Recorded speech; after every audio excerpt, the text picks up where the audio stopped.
not merely seeing reality, it is touching the truth.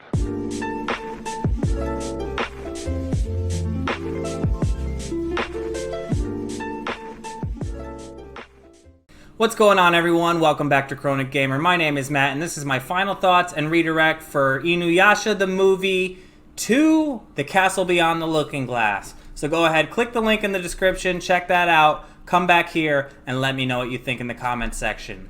If you're watching this on YouTube and you want to see next week's reaction video, check out my Patreon. The link is also in the description, and over there I post early access reactions to all the videos that I post here on YouTube, with the exception of My Hero Academia. Alright. InuYasha the movie 2.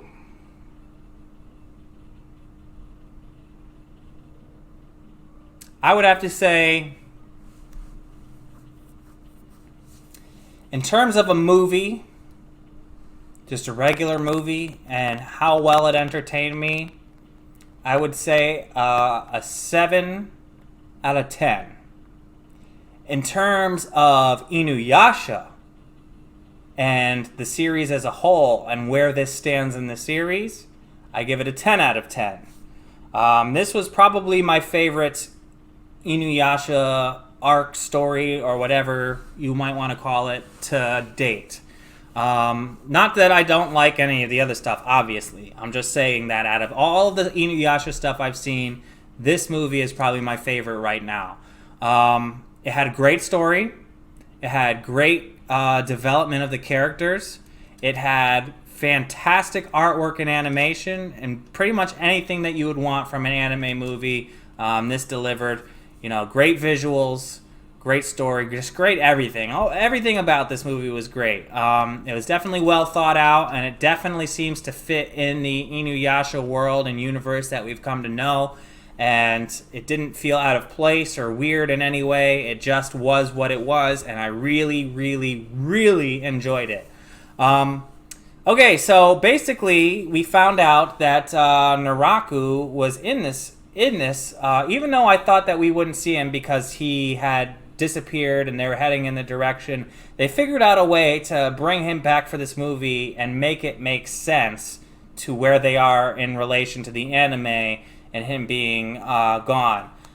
So the movie starts out with them fighting Naraku and defeating him.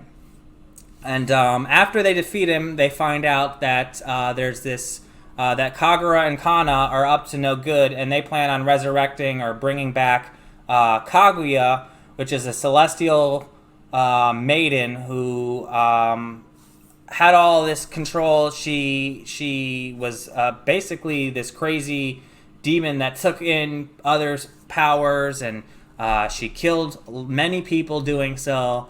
And they brought her back, and she was up to no good. She gathered the 5 celestial objects to make herself super powerful, and she planned to basically take out the crew. So yeah, they had to fight her. She's a badass. She had awesome powers. That black hole thing that she did was very OP. But overall, I liked her character. I thought she was really interesting. I liked her character design. I thought that they did a good job in designing her character. She definitely... she still looks very similar to how a lot of the females look in this series, but she was unique enough that I thought that it worked really well. But yeah, they brought her back, and Kagura and Kana eventually realized that she's a little crazy, and they tried to take her out themselves. But eventually it came down to Kagome and InuYasha and crew to fight her, and it turns out that she had a lot of crazy OP abilities, like I guess it was like interdimensional or something. She can manipulate time with that mirror, and she can like bring people into the mirror or into like another dimension within the mirror. Like they were in the lake, and I don't know. I mean, you all know better than I do. Most of you have probably seen this movie multiple times, and it's hard for one to grasp everything that happens in a movie the first time they watch it. But ultimately, I really thought it was cool. You know, they were able to get inside and overpower her, and I thought it was really, really awesome. The twist ending with it being all part of Naraku's plan was something that I didn't expect. Apparently, he faked his death, and I guess he didn't really fake his death as much as he staged his death and his resurrection by implanting part of himself or something somehow into Kohaku. When Sango was with Kohaku trying to make him better and all, he started coming around to the crew, but then at the end, Naraku came out, and it turns out that he was trying to absorb Kaguya, because they faced off, a long time ago, and he wanted to absorb her to get her power, and fortunately he wasn't able to. They were able to fight him off as well as Kaguya off using the this time it was the Wind Scar and a sacred staff of Moroku's.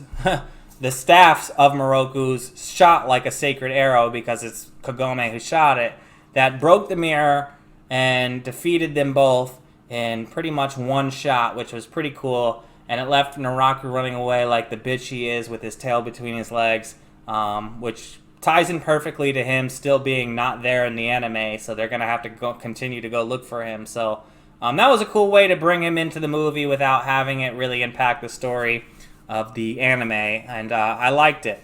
All the characters were fun in this. Even Hachi had his moment, and Miyoga was in it, but, he was only in it for a second, and that's fine with me, because I don't really care for Miyoga that much. Shippo, great. Sango, great. Moroku even had some great moments, even though he's still a perv. He had some great moments. He was able to absorb, or I should say, suck in Kaguya's essence at the end, which was ultimately her demise. And I liked it because that's what I kind of predicted and wanted to happen, was Naraku to come back so that he could use his wind tunnel. I didn't know how they were going to pull it off, but they did. And then, the combo attack with InuYasha and Kagome, just like I wanted to. Just like I asked at the beginning of the reaction to happen. I had said I hope that another similar thing happens like it did in the first movie, and it did. And it was very satisfying to watch, and I really, really enjoyed this movie. I think I've said that already, but I'm saying it again. God damn it, I enjoyed this movie. So I look forward to seeing more of what InuYasha has in store. We're coming up to the greatness of the Band of Seven arc, from what I understand, so that'll be fun. And episode 96, which a lot of people have said they're looking forward to as well as an episode, so that'll be fun. That'll be the next week's reaction video. The first episode that I watch is 96, so I hope you all enjoy my reaction to that, whatever and however it may be. And until next time, I'm Chronic Gamer. Peace.